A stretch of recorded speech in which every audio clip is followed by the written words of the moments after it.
Hello, everybody. My name's Cameron McCullough-Keeble, and hopefully you know me as one third of the hosts of this show. We recorded this episode a few days ago, and quite specifically a few days ago before the story, the news broke of Satoru Iwata's passing. And we couldn't put this out without saying something. We couldn't put this out without expressing our sadness and upset at the situation. So this is just a quick beginning to the show, a quick sort of add-on at the beginning to say that we will greatly miss him. He passed away very young, and he still had a lot to give to the gaming industry, and to the world in general. And he's going to be greatly missed. And his presence was greatly felt when he was alive. Obviously, our deepest thoughts go out to his friends and family and his colleagues and the people who knew him and will be grieving for him. So we'll miss you. Thanks very much for all you did. And I think that sums it up quite nicely. So to Satoru Iwata, thanks very much. What's up, everybody? Welcome to the latest episode of Games Up podcast. My name is Cameron McCullough-Keeble, and I'm joined as ever by Lewis Crawford. Hello. Lawrence Titley is off doing other things and barbecuing things and being generally boring. So we're going to do this episode of the show, and we will start, as we always do, with the news. The news. You ready? Yes. Cool. We have 9 stories. Yay. Because I've pared it down. I've started to pare it down from like 18, 21 stories. I'm getting better. And the first story is this. Bethesda has said that the next update on Doom... Don't worry, I'm going to read it out to you. That the next update on Doom will come from QuakeCon, which is late July-ish. I believe it's July the 20-something, probably 26th, I would say. Okay, so we're getting it soon. Well, the next update on the game. What Yeah. that is, we don't know. Could be gameplay. I'd be willing to put down money on its gameplay, because that's what they did at QuakeCon last year. What I really hope, however, is that this is news about the beta that they promised. Yeah. A fair The while ago long-promised now. beta. Yeah. Interesting. Interesting. So we kind of have to keep our fingers crossed and see what happens with that. I think it's one of those interesting ones because I think coming out of E3, I felt really negative about it. And then when I went online, everyone was really positive about it. Yeah, I've seen a lot of positive reactions to it. And I was like, it's one of those strange things because when you're critical of games like I am, is that you tend to kind of go, this game looks really bad. Mm-hmm. And then, I mean, the same thing is true for Hitman. Yeah. We saw nothing of it. Like, I went onto forums and was like, why didn't they show us anything? And then got massively downvoted by people saying, but they did, it's awesome, look at it. Yeah. You know. There is a tendency, unfortunately, for us to sort of look at the shiny and not look at the practical. And I don't want to be one of the people who looks at the practical too often and goes, oh, You become like me. I'm a negative Yeah, Nancy. I don't want to be you. But you do have to kind of strip the shiny back a bit. And so I hope that Doom is not... I think what we saw of Doom, although obviously I must be wrong. It's that the thing. internet has told you. That people are loving it. People are so happy for it, and people love that reveal at E3. And but the stuff they showed at E3, and I didn't really. It looked really slow. Well, We've talked about it before. Yeah. And for those people, let's hope this is a good reveal. So hopefully what we see at QuakeCon, because I would love, like, the thing is, at the moment, there isn't enough good games coming out. Yeah, I disagree. Okay. Well, I disagree with you. Batman and The Witcher within weeks of each other. You've got indie games to keep you going, and now you're going to have... Yeah, but that's the thing. Indie Metal games... Gear in September, Rock Band... I think... Yeah, but there used to be... There was a time when more than 5 games came out in a year. The problem you have is that those more than 5 games are still there. We just question whether they will work. See, like, if you want to talk about the more than 5 games, you've got Witcher 3 already. Yeah. Awesome. Bloodborne. Awesome. Oh, yeah. Batman. Awesome, but kind of broken, unfortunately. And then if you look at the year to come, wow. Yeah, Tomb Raider, Halo. But if they all come out the next year. Well, yeah, but is Halo going to work when it comes out? And wow, we've got the new Star Wars Battlefront, but it's being developed by EA. This is the thing. This is the thing, is that essentially, I mean, it's always kind of in this way, is that you look forward to, like, sort of 5 to 10 games coming out the next year. Tent poles. What do you mean? Tent poles, the 3 or 4 big sticks that hold up the tent of the industry. Okay, yeah. And it tends to be that there's sort of 5 to 10 games. 5 of those don't work, or at least they're not as good as you wanted them to be. Well, the not as good thing is a different thing, I think. I think, honestly, the broken is a problem. Yeah. Like, but I think there is quite a few games that have been coming out, and like Unity is a great example. Yes, exactly. That was broken as well, but I mean, it comes out and it's not really as good as you wanted it to be. Yeah. And I think that's kind of the way that I see games these days, is that of the 5 games that are coming out next year, 2 of them will be broken. 2 of them are going to be broken. The other 3 are probably going to be amazing, but then that's just 3 games. I know what you mean. Know what I mean? I know what you mean, but I do think there's something... I say I'm a negative Nancy. I do think there's something to be said that we do have to look to. We have to look as much at the shiny and the as we do with the but is that going to work, and will that be broken, and will Halo release well, and so on and so forth. So anyway, I'm very much wondering about Doom. Yeah, hopefully we're treading a good middle ground, and hopefully Doom will show us something to push us to the shiny side. The problem is, and this is going to really upset people, is that to me it looks like Duke Nukem Forever. Really? In the sense that it looks like a silly shooter that hasn't really got much anything else going for it. I know what you mean, but I'd say the tone underlies that somewhat. Okay, yeah, no, I agree, but I mean, in the sense that it does look like it's the original Doom, but the original Doom came out at not the same time. It has the same sort of thing as the original Duke Nukem, in that it's just kind of a running around shooter, and it is in that vein, but that doesn't really work in these day and age. I think it's going to be dated in the same way that Duke Nukem Forever I was, agree, but I think Duke Nukem Forever is dated in a lot of ways, and I think the development hell made Duke Nukem Forever worse than it could have been. Like, if one company had made a shit Duke Nukem game, that would have been bad, but what happened there was, like, 7 companies made a shit Duke Nukem game, so, like, you literally got 7 shades of shit of bad Duke Nukem games. No, I agree. And but so... I guess what I'm saying is that I mean, as I say, we haven't seen enough of it. No, and certainly... But Doom is going to be one of those games where going hands-on rather than looking at it is going to tell more. Yeah, I agree with that. The problem is that what we've seen looks dated and it's kind of slow, I would say, from what I've seen of it.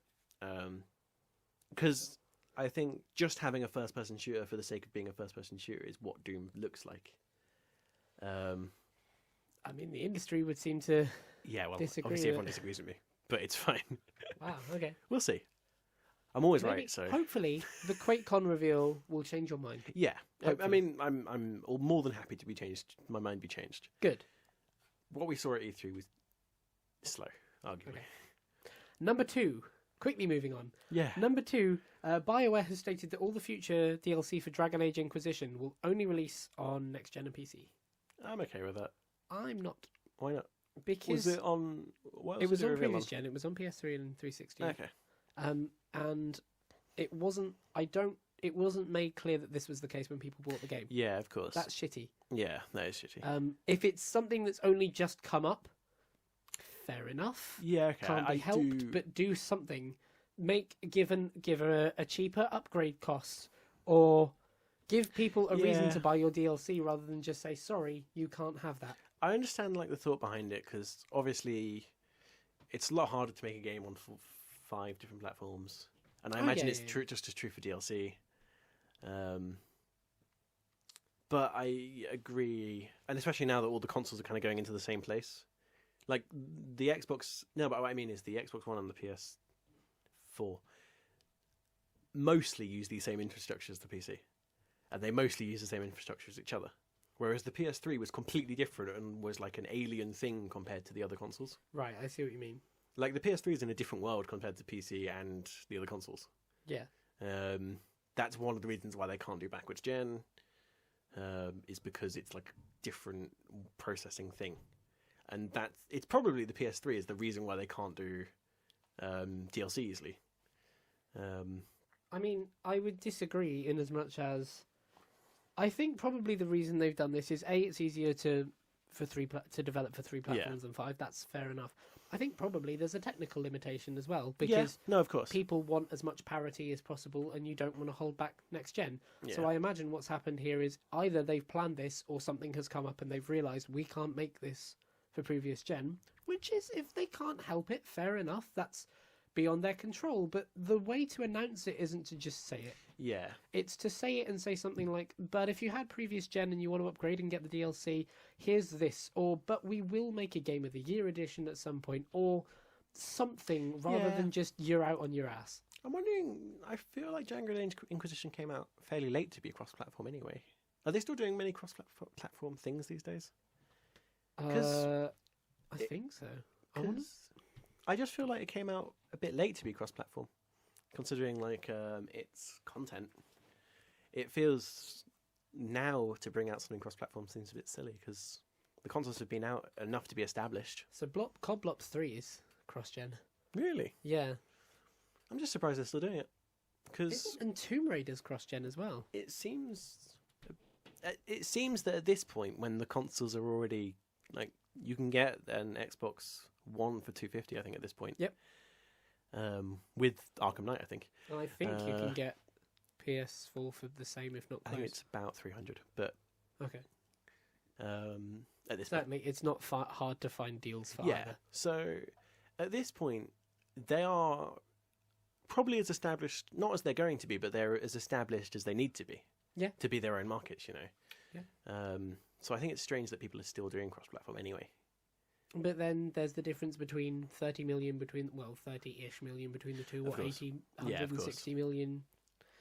It's a problem. Yeah.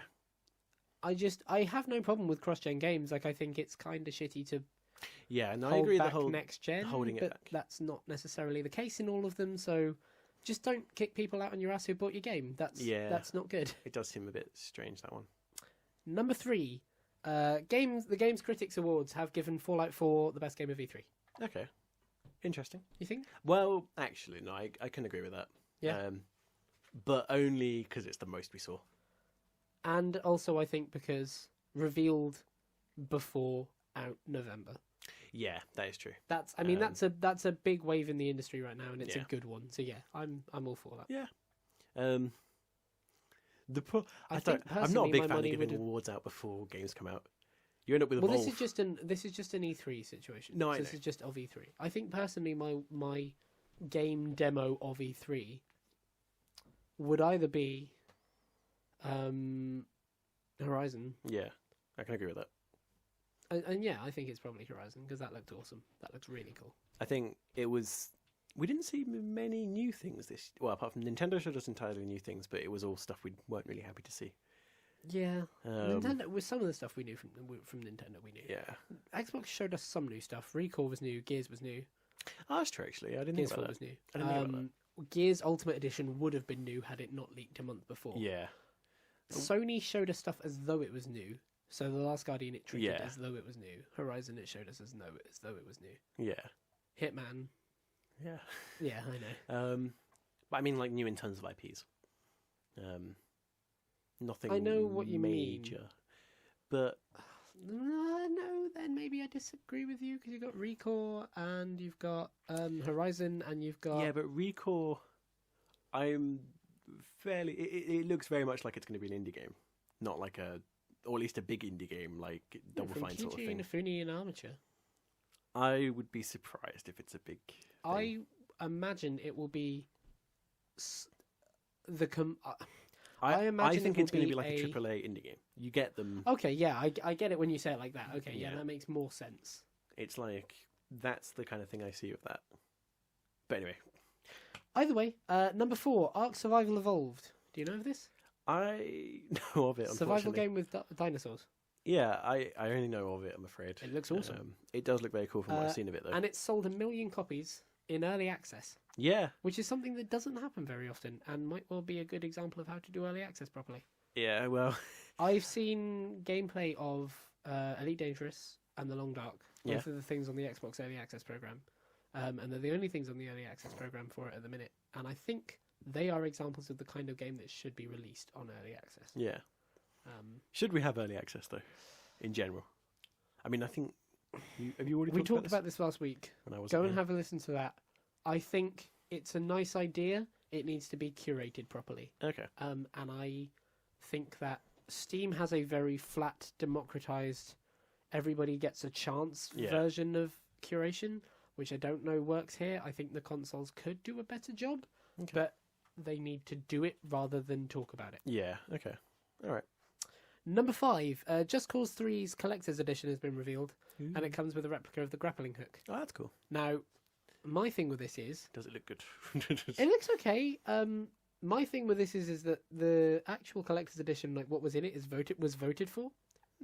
And, I don't know, it seems like... I mean, there was an option for a remote helicopter. And I know that sounds kind of stupid and gimmicky, but I don't know. Maybe it's just me. Like, I'm sick of statues in collector's editions, so I'm surprised this got the vote. Yeah. Whatever. Okay. So there you go. That's a thing that's out. And Just Cause 3 is going to be at EGX, which was confirmed recently, so we look forward to playing that Yeah. at EGX and telling you our thoughts, which is cool. I love that we can say that. Number 6, Shenmue has become Kickstarter's one of Kickstarter's biggest successes. It's reached into its top 10 of everything. It's over 4.5 million at this point, with 6 days to go. At the time of recording. comes out. But I don't like to consider Kickstarter successes until after they've been made. Agreed. Because it could still quite as easily just be... I mean, we don't even know if this is actually not just in development hell at the end of the day. Mm-hmm. Yeah. It's all well and good kind of like putting the money there. And it's... I mean, other critics have talked about Kickstarter a lot before. We did, in fact, 2 episodes ago. It's okay. Is this whole thing of you don't really know what the game is going to be like. You don't even know if it's really going to come out or be a thing. Like, they can just as easily turn around and go, we are not being able to make the game. The way crowdfunding is treating people is like your option is to pre-order for a thing that doesn't yet exist. Yeah. Which is dangerous. Yeah, of course. So I don't really like considering it a success until after it's out, unfortunately. It's not necessarily a good way of reviewing something. I think that's totally fair. I think it should be sort of a potential top 10, and then when it releases, and go, that was really cool. Yeah. Especially because one of the problems that Shenmue has, especially, and we talked about it before this, is that it has goals. What did you call them before? Stretch goals. Stretch goals. That kind of put into this perspective of you've got the game, but it's not as good as it could be. Yeah, their biggest stretch goal is 11 million. Yeah, and they're not going to get it. 4.5 million with 6 days to go. So they're not. I don't know. Maybe Richard Branson's really interested, but it doesn't seem like that's going to happen. Yeah, and the thing is with that is that essentially we're getting not half a game, but you always feel like you're going to get less of the game than you should get because of that. Yeah. And I wonder whether it's going to show. Now, admittedly, there is that part of it where it's like, but if Sony's funding it, really, what actually matters here? The thing I have a problem with is these stretch goals are... Admittedly, the original stretch goals were having it in a different language. Yeah, those were shit stretch goals. Like, was it Spanish? It was like Spanish subbed, and Portuguese, wasn't it? I think. Yeah, it was subtitles for Spanish and Portuguese, I believe. And we have to earn an extra $1 million to put these subtitles I in. love the idea that like they release Shenmue, something that people have been like wanting for years and years and years, and they're like, sorry, the core feature is missing.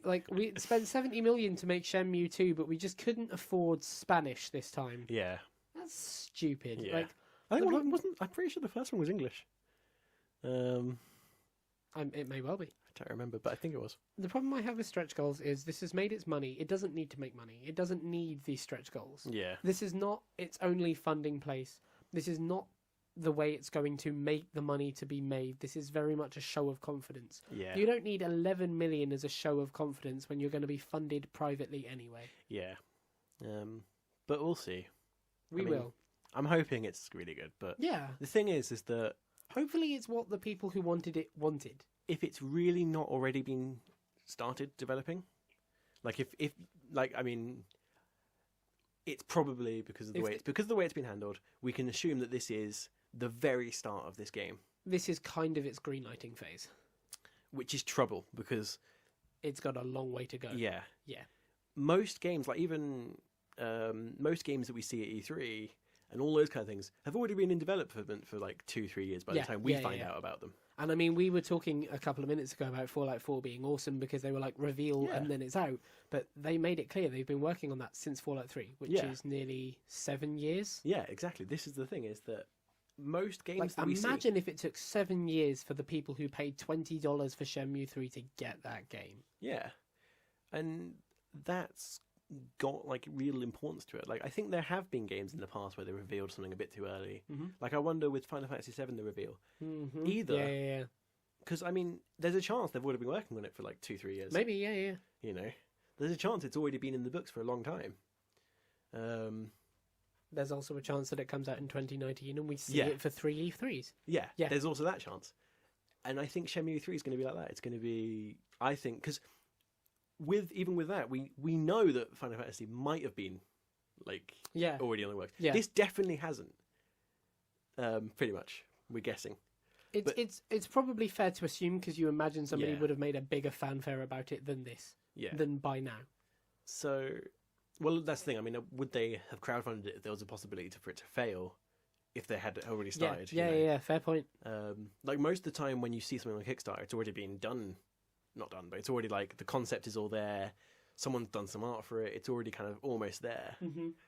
But to make the full game, they have to more money. Yeah, this is usually less than that. Usually, when an independent funds something through Kickstarter, you're funding the entire thing, so the entire thing is fleshed out. This is very much the beginning of we want to make this. I mean, a nice example is probably Minecraft. Actually, is that the original game for Minecraft was essentially creative mode. Well, it's kind of survival mode. You had 9 blocks.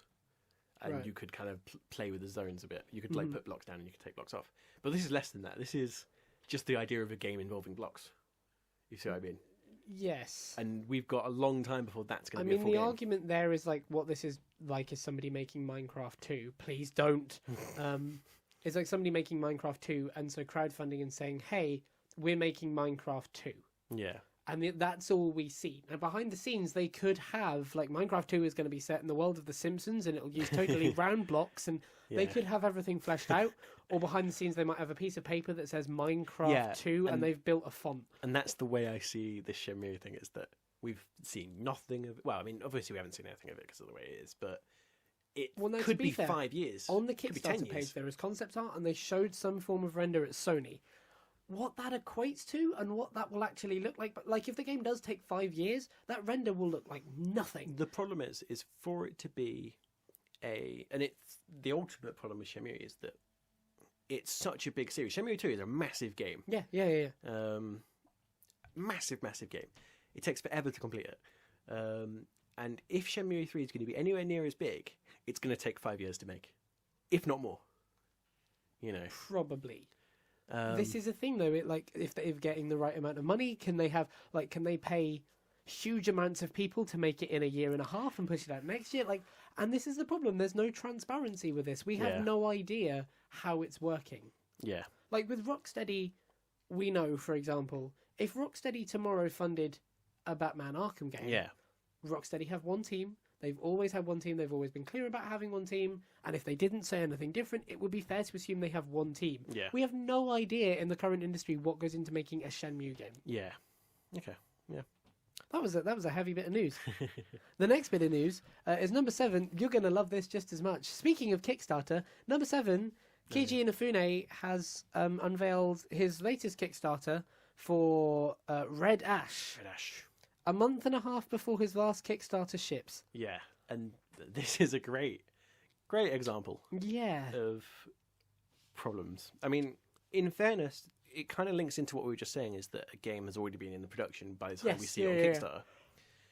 The problem is with funding it at this point is that we don't even know whether, like, the game that he's going to be releasing from the Kickstarter earlier, Mighty Number 9, is actually any good. Yeah, or reliable. I think the problem is, like, we can't talk about it in terms of opinion, good and bad. Like, we can't talk about it. Okay. Somebody will always love Mighty Number 9 because somebody out there loves Never Dead, for example. Yeah. But, like, because you love Saints Row the Third.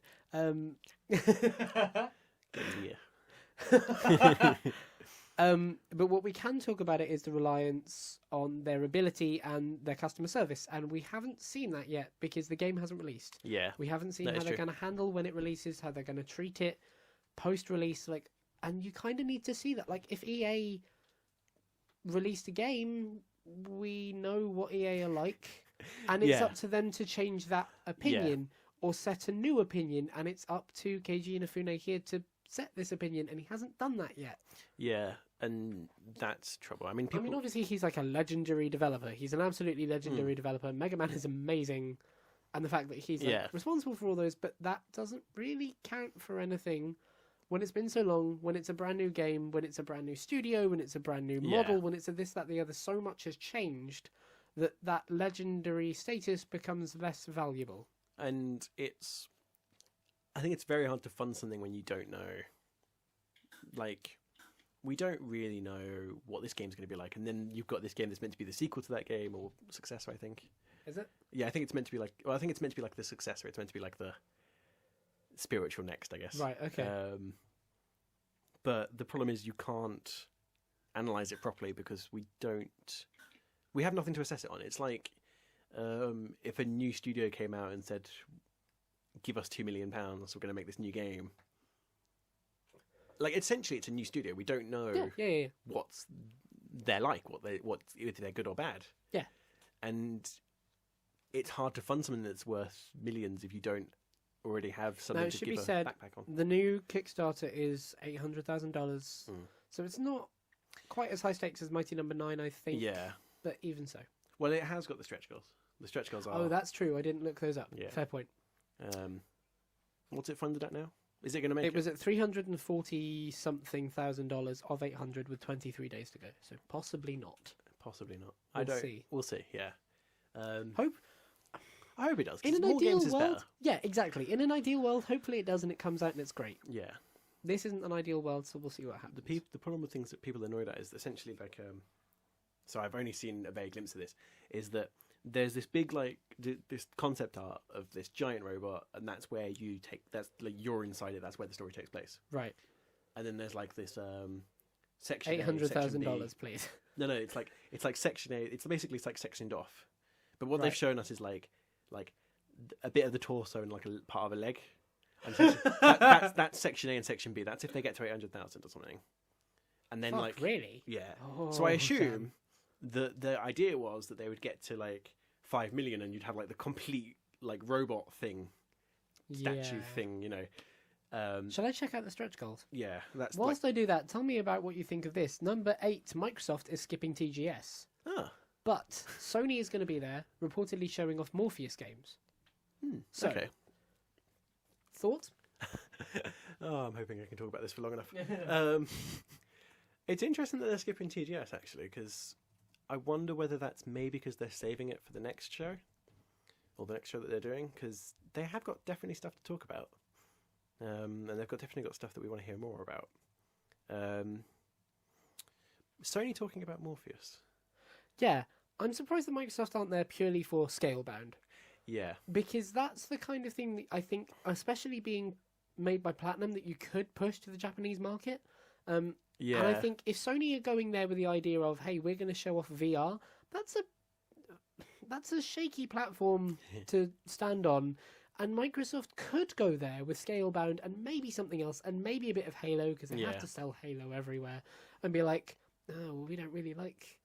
Well, you might like Morpheus, but we've got Oculus and this. Yeah. And kind of pull it out from underneath their feet, and it seems a bit of a shame to skip it. I am looking forward to it, though, because I reckon we're going to see some Final Fantasy VII from Sony. I really do.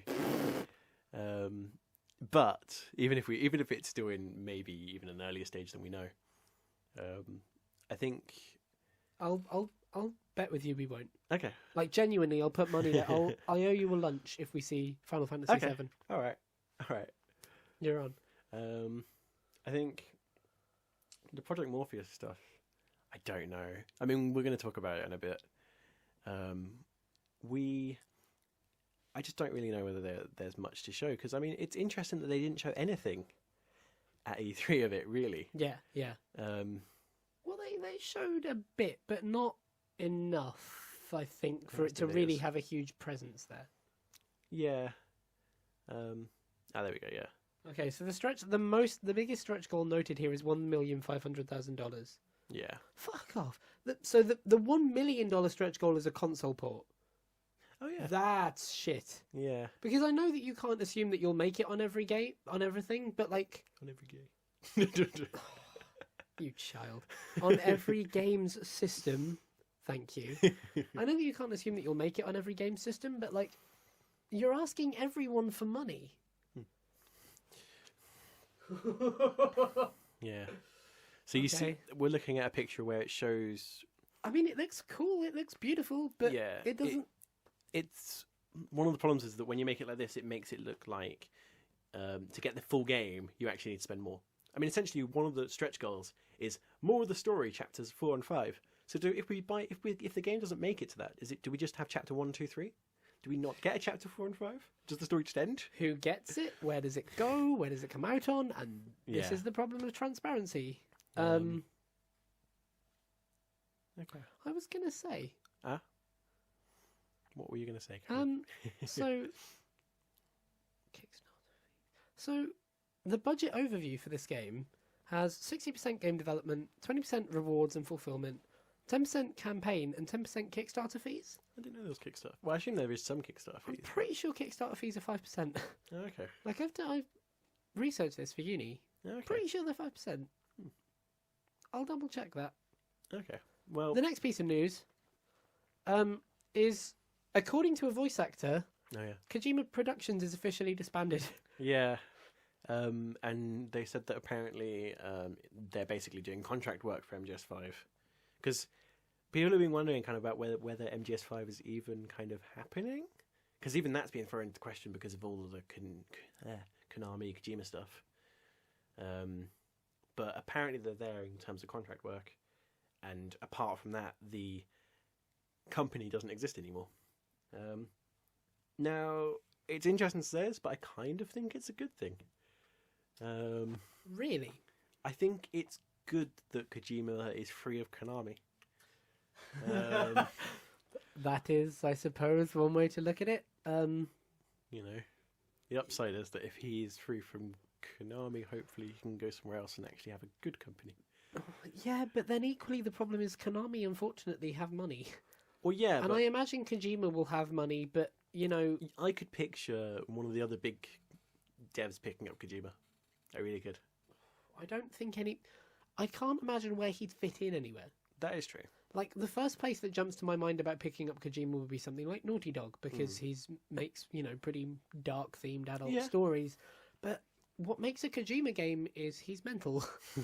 Kojima is mental, and that's what's awesome. Like, he's very much the Terry Gilliam of video games. Terry Gilliam gets money for like pitching ridiculous movies and going out and making them. Hideo Kojima is very much like that. So, like, really, the only good that can come of this, in my mind, is Hideo Kojima goes independent. Yeah, I could see that happening. And makes a brand new game.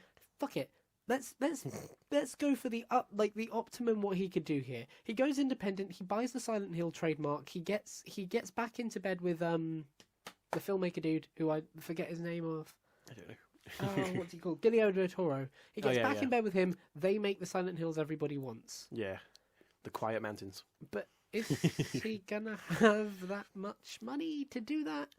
And if not, are we gonna have to Kickstarter? It's gonna be a Kickstarter. Yeah, it feels like it's going that way. The only way I could really see this going... We've yet to see whether Kickstarted, like, abandoned series that are then Kickstarted to be like the spiritual successor, whether that actually works. Yeah. We've yet to see an actual Mighty Number 9 will really be the first... There's Ukulele, but that's going to come out later, isn't it? Yeah, Ukulele's a long way off. There's, what's it called? Spirits of the... Oh, there is, there is. Koji Igarashi is making the spiritual successor to Castlevania, and it's called something else. No, I can't Bloodstained, remember. Ritual of the Night. Oh, yeah. And then you've got Mighty Number 9, which is Mega Man, Ukulele, which is Banjo-Kazooie. Yeah.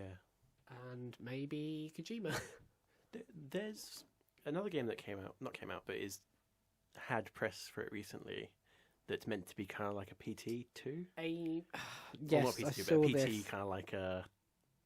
It's I saw taking PT and making a game like it. I read that the better way to think about it is like a Horror Gone Home. Okay. Because like they're kind of similar in that regard. I want to pitch you a different idea. Okay. What if Sony convinced Kojima to make a studio? See, I think that would be good. Oh, cool. At least. I think it would certainly be good for Kojima. It would probably be better than kickstarting. Mm. I'd like to not see exclusives, but I imagine that. I mean, like, I can't. I think Sony think of would all go the- for Kojima more than the other devs would. I don't think as a publisher, I think Sony and Microsoft would be equally wanting of him. I think there was rumors that Microsoft bought PT, which turned out very much not to be true. But it would be interesting if that was their first sort of stake in the ground as to maybe we do want Kojima. I think there's probably a better chance that Kojima would end up going for Sony simply because Microsoft don't have a good reputation in Asian markets. Yeah, and they're very much an American company, whereas PlayStation has started with that Japanese ethos to them. Although I'm glad that they're not stuck to that as much as the other devs. Like, Sony's not as... Sony's become... really describe something as Japanese, but... No, I know what you mean, but... There's a lot of Japanese culture in the way that the companies are run, especially Nintendo, Kojima... Yeah, very true. Not Kojima, Konami.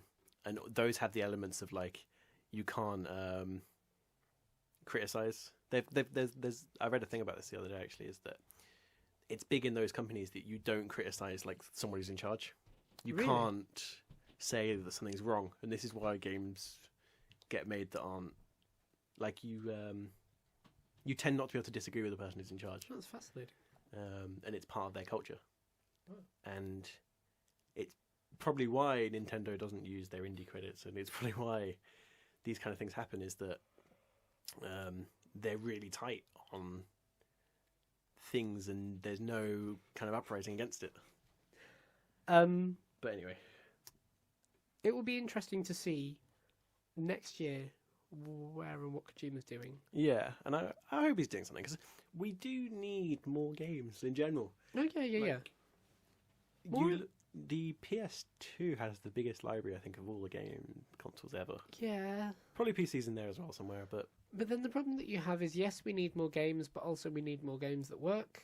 And good, of course. In the PS2 days, if something was functional, like, that would give it an automatic pass to be like masterpiece. So I wouldn't quite go that far. No, but you know what I mean. PS2, the thing is that, and you can do it with the PS3, even now, I think, in the Xbox 360.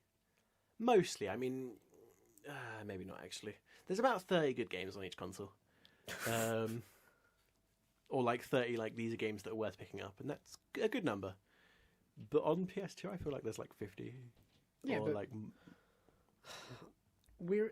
I know what you mean, but I think the problem that you have there is something like what you're thinking of is stuff like BioShock and Red Dead Redemption. Well, yeah, and that's awesome, but like that undermines stuff like Catherine and Vanquish and games that definitely deserve to be picked up but don't have that same fanfare ability. Yeah. Okay. No, but yeah. Okay. Yeah. And so, yeah, I know what you mean, but like, what we need is more games that are incredible rather than a diluted market. But we do need more games in general. I think it's well, not just in general, but I mean, like, working games, like you say. Yeah. It's noticeable when you look at your game review websites now, and if you look at release schedules, like, there was a time when I would go through on GameSpot, I would look at the release schedules of what's coming out, and each sort of like month there'd be something, or every like 2 weeks there'd be something new, and I'd be like, oh, gotta get that. Yeah. These days it's not as much. These days there's like Q1, there's this game coming out. Q2, there's this game coming out. Yeah, but we have bigger behemoths. Like, everything is going to get out of the way of Fallout. Yeah. Everything got out of the way of The Witcher, everything got out of the way of Grand Theft Auto, everything got out of the way of Batman, and so... We do, but the problem is that games are... It depends. I mean, there's lots of big games that you play for a week and then you don't pick up again. Yeah. And I think that's becoming more a thing now than it was. Maybe. But anyway. Maybe that's rightly so in a market where people are pushing out stuff like Unity. Yeah. Yeah. But that was the news. So hopefully we'll see. Maybe in a year we'll come back and do this and talk about Kojima and where he is now. Let's hope. I fucking hope he goes off and does something totally that we didn't expect of him. He goes off and starts a music career. That would be great. Or like he becomes a thespian Yeah. That'd be fantastic. But I get the feeling he'll probably be doing something on Kickstarter. Yeah, I feel like Kickstarter's probably where he's going to end up. I would like it if he got picked up by a big dev, to be honest. I'd like it if he started his own big dev. That's kind of hopeful, but I think maybe there is a possibility he could do of it. all the people who could do it, he could. Yeah, I think the problem with Kickstarter in specific is that you kind of always get relegated as being a Kickstarter company. Yeah. And I think that's going to always kind of stop you from being a big dev. Yeah, I think so. I mean, you have the option to transcend it, but if you rely on Kickstarter for a majority of your projects, like I think the problem that somebody like Keiji Inafune is going to have is making, with the company who are making Mighty Number 9, is that company is going to be remembered for the first 2 games were on Kickstarter. Yeah.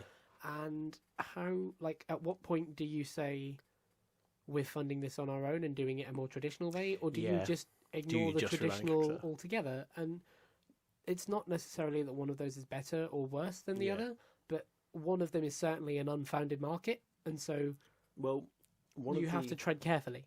One of the things I think this is going to kind of be worse for is that I think in a few years E3 is going to be Sony, Microsoft, EA, Ubisoft, and that's all of E3. I disagree. We used to have lots more devs than we do these days. Yeah, and I don't necessarily... THQ? Well, yes, THQ, but then indies are having a bigger effect as well.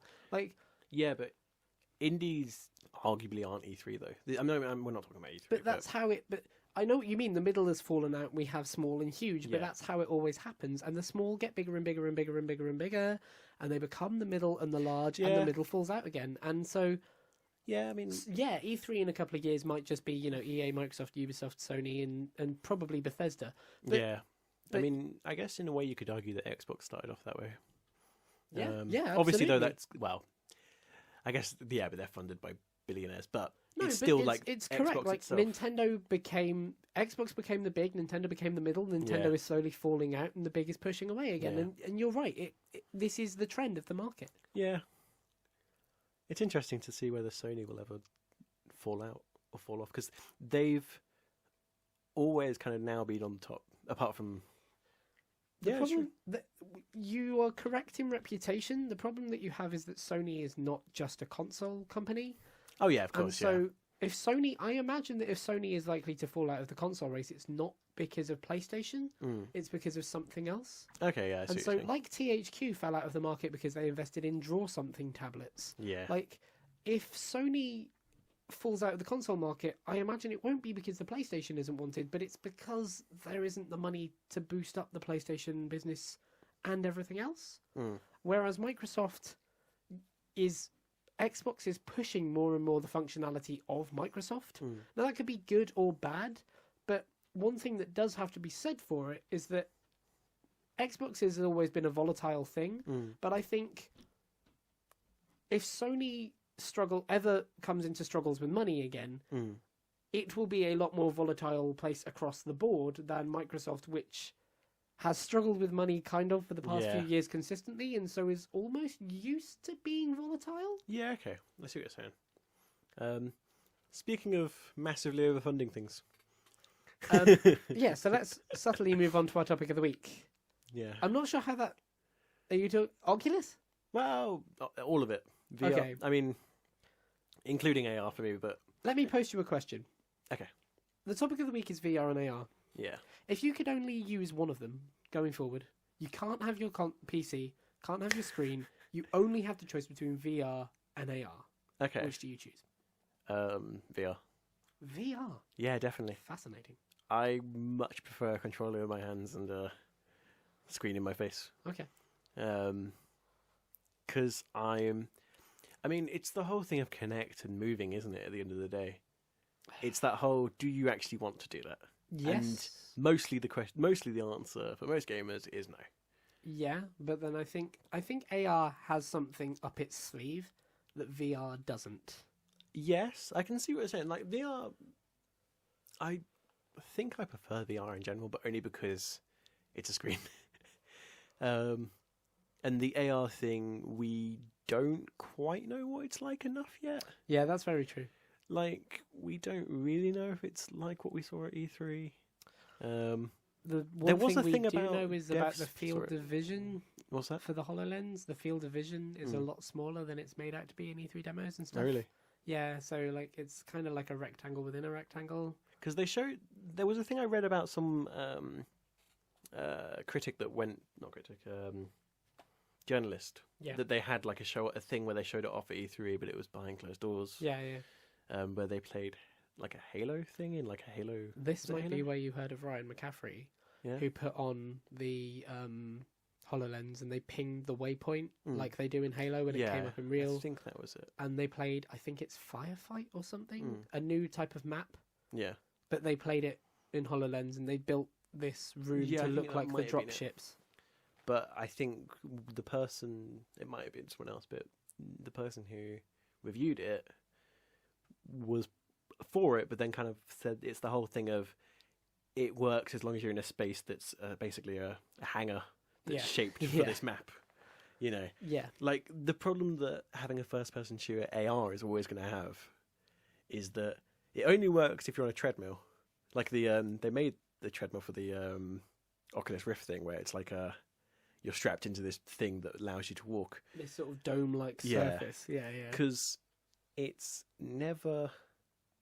You can't have AR in your bedroom.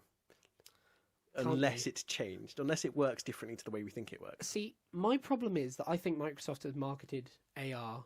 I mean, they're not the only ones marketing AR, but HoloLens is the one kind of leading the charge. I think they've marketed AR really badly because it looks fucking awesome, but it also looks gimmicky. In the original trailer for HoloLens, the thing that got me, that really made me think, wow, that's cool, was not when they looked over and showed Minecraft on a table, but when they looked over and showed Minecraft in a wall. Yeah. That is what gets me, because Okay. I can imagine that could replace a TV Yeah, no, okay. I can agree with that. eventually. Like, obviously, we're not all going to go around with glasses on our face in the next, like, year and a half. But is that not just replacing VR? Isn't No, because it's integrated. See, like, the thing that I dislike about VR, personally, is I don't like feeling that I'm only taking in that world. Okay. The value of immersion, to me, comes when something makes me forget I'm in the real world. Okay. So, like, Batman recently, we've been playing a lot of Batman. Go and have a look at the review we put up this week. It's a very immersive world, and it's incredible, and I love pulling out my mind out of Gotham City and into Okay. Milton Keynes. Yeah. I don't like the idea Somehow that... it gets worse. What's that? Somehow it gets worse. I don't like... Yeah, so back to Gotham.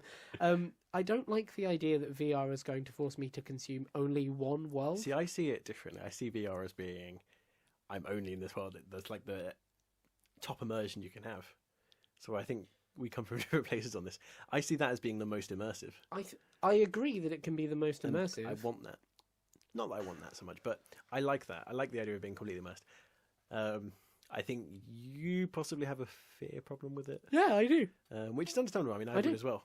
I mean, I'll be honest, I have a fear problem of VR. I don't like the idea of not knowing what's going on around me for a video game. That's unnerving to me, and I wonder Doesn't how... surprise me. But yeah. Fuck off. No, I I know. know, I wonder how, if that will cause problems, because if there's any form of scandal or issue that happens around it, like UC if... virus. No, if somebody, for example, is like wearing their Oculus Rift and playing, I don't know, like Elite Dangerous or some kind of game that's really immersive and requires a lot of concentration, let's say somebody breaks in and steals something from underneath them.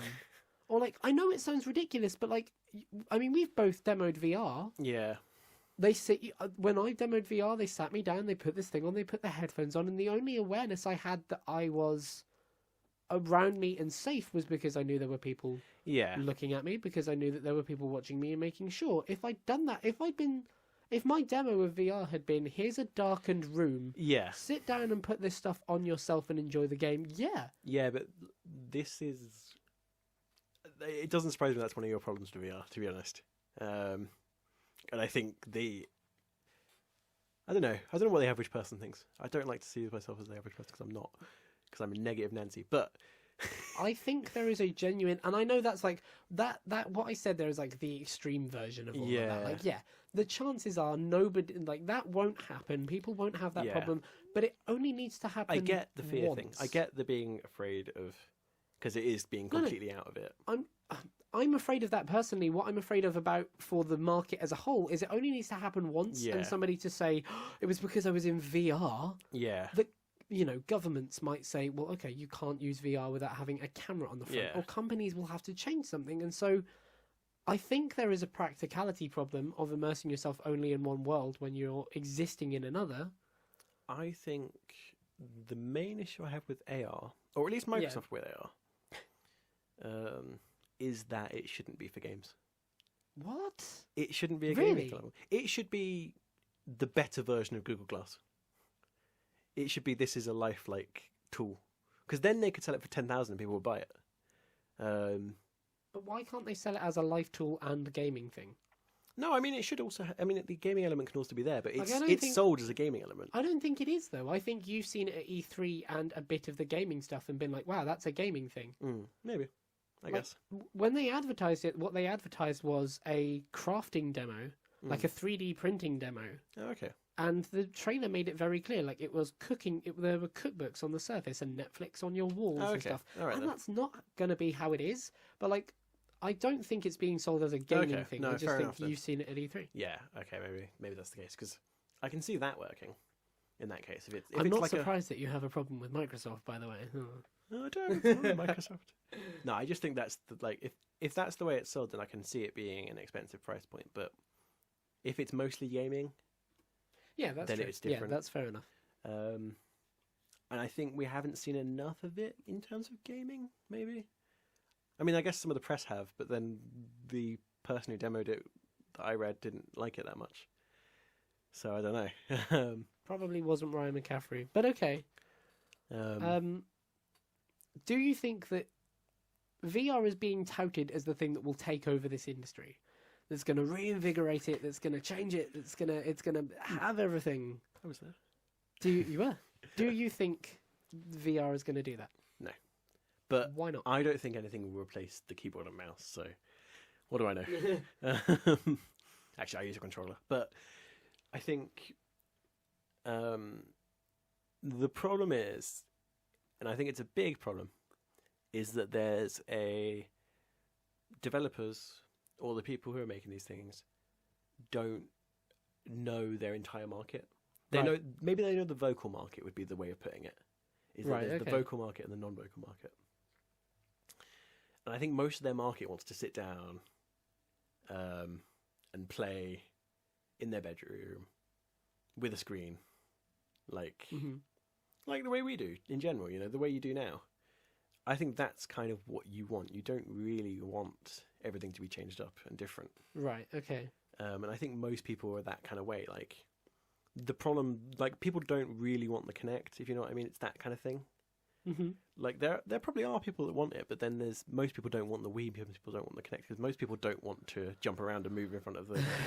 That's not what the gaming is. Gaming is, I come home and I'm tired and I pick up a controller and I'm Batman. Right, okay, I see what you mean. Like, and I think the thing is, this is my problem with AR mostly. I mean, VR can still work because VR could still be the same thing. It could be I come home and I put my headphone on and I'm still Batman, but now I'm much more immersed in it. So maybe that could work, but I don't think it's ever going to replace just the way it is normally. And I think it's the same thing that the iWatch, the Apple Watch, things like that have, where it's this, they're advertising not to the main person, like the average person.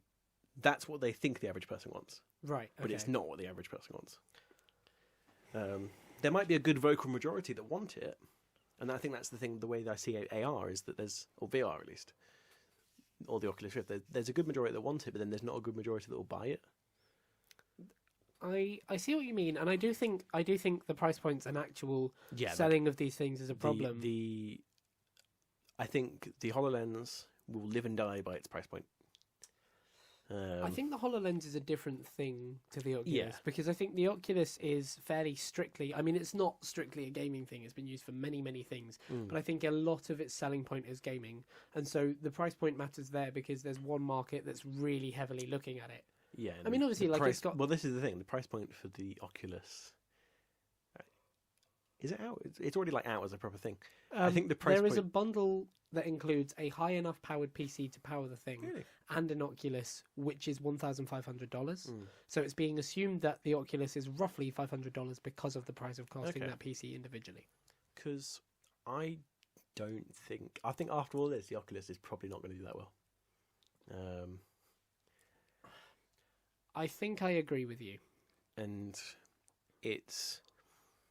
I just don't know about it. The problem is that it's always going to have that thing of we're going to need new technology eventually, which is always the case. But I mean, it's more true of those things.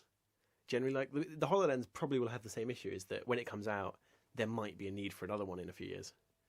Yeah, that's very true. I assume they're probably going to do what they do with the Xbox, where it's got space to update, you know.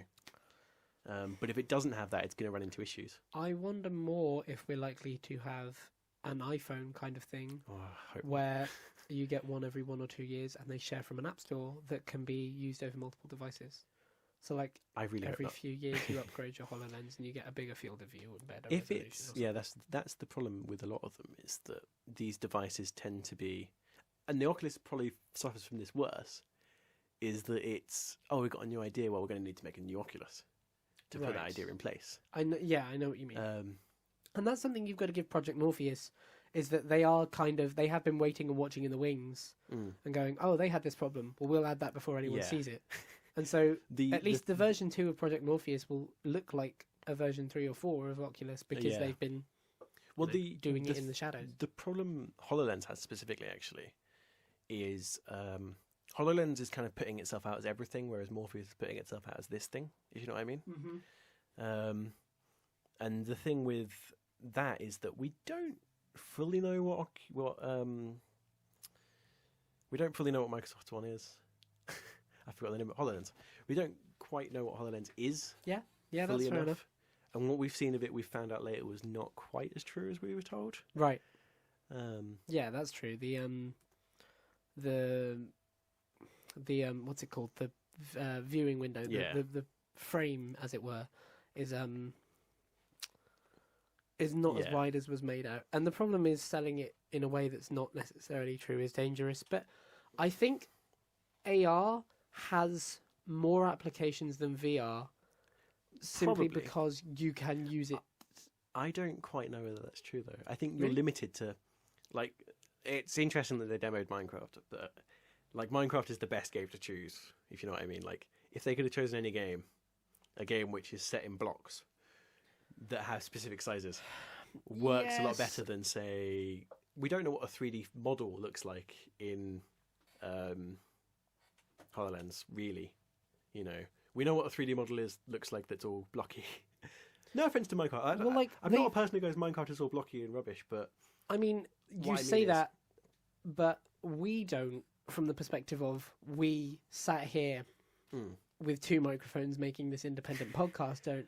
But there are journalists who have done the Halo 5 demo who do know what it can look like. okay. And who, well, clearly, like, Okay. who do know what it The can problem be and is- where yeah, it but can the go. problem with that, the problem specifically with that, is it's location specific.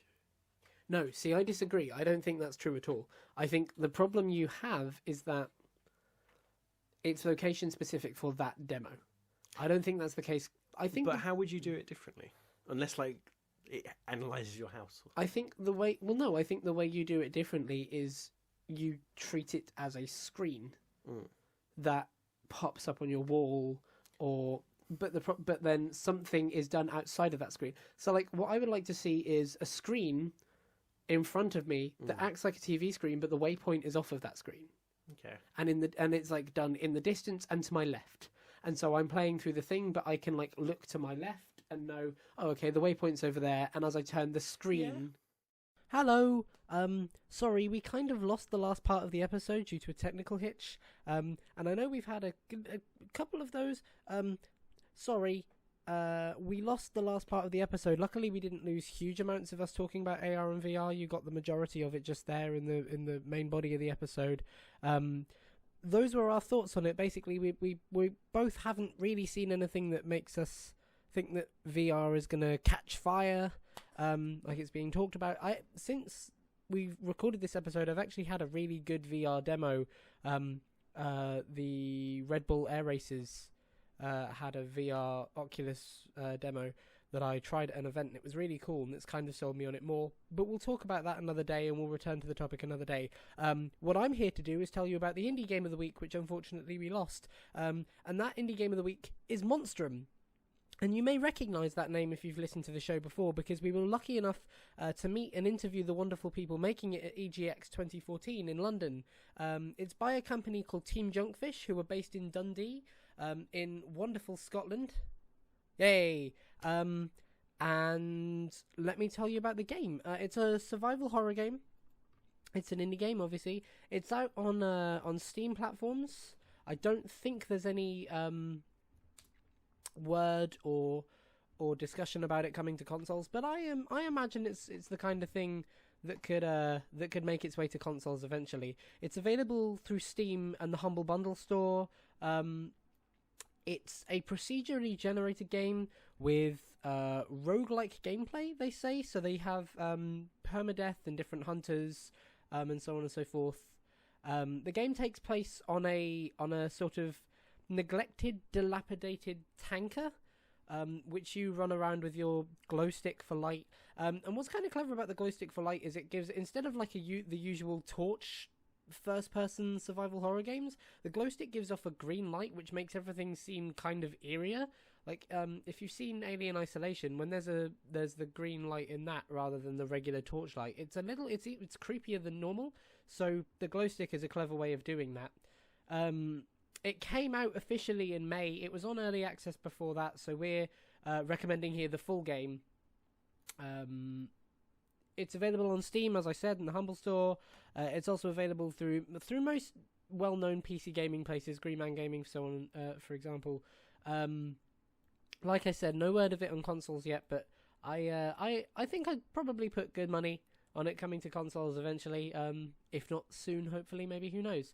It's £12 there. It's got a single-player campaign. Doesn't have stuff like Steam trading cards, but that's cool. And so that's Monstrum. You should definitely go and check it out. You should also check out our interview with Team Junkfish, who are making the game. Really cool people making a really cool game. Lewis even actually played it at EGX 2014. But the build he played there compared to the build that's been released now, was comparing them and actually talking about them was a little bit difficult to do, because the build he played there was very different to the build that they've released now. So he really enjoyed it, and watching him play it in Oculus Rift was great, because I love watching Lewis get scared at things, and he was scared at things, so it was very funny. I should mention that actually as well. It's Oculus Riftable, which is awesome, or at least it was when we played it at EGX 2014. Whether that's still the case, I'm not sure. But it looked awesome when we played it when Lewis played it at EGX 2014, and it looks even more awesome now that there's a proper full game released for it. So, like I said, that was Monstrum, developed by Team Junkfish, released in May this year, available on most PC platforms, and that was our indie game of the week. And so that wraps up the show. Like I said, really sorry we had the technical hitch here there. Hopefully this has kind of fixed it. Certainly, if not fixed it, it's wrapped up the show nicely. So we've been Games Up for this week's episode. Thank you very much for listening if you did. And if you like this and want to show us a bit of support, you can do that the regular YouTube ways with the like and subscribes and all that kind of stuff. And I promise we won't do that every week because it feels a little shallow. But the way you certainly can help is come and have a look at our Facebook page, because we talk about stuff there, and it's nice to just have people on there. It's the more the merrier, we say. So I've been Cameron McCulloch-Keeble, and unfortunately I've had to record this on my own. So on behalf of myself and Lewis and Lawrence, as ever, thank you very much for listening. Thank you for showing us support if you do. We really appreciate it. And we will see you in the next episode. And until then, the game's up.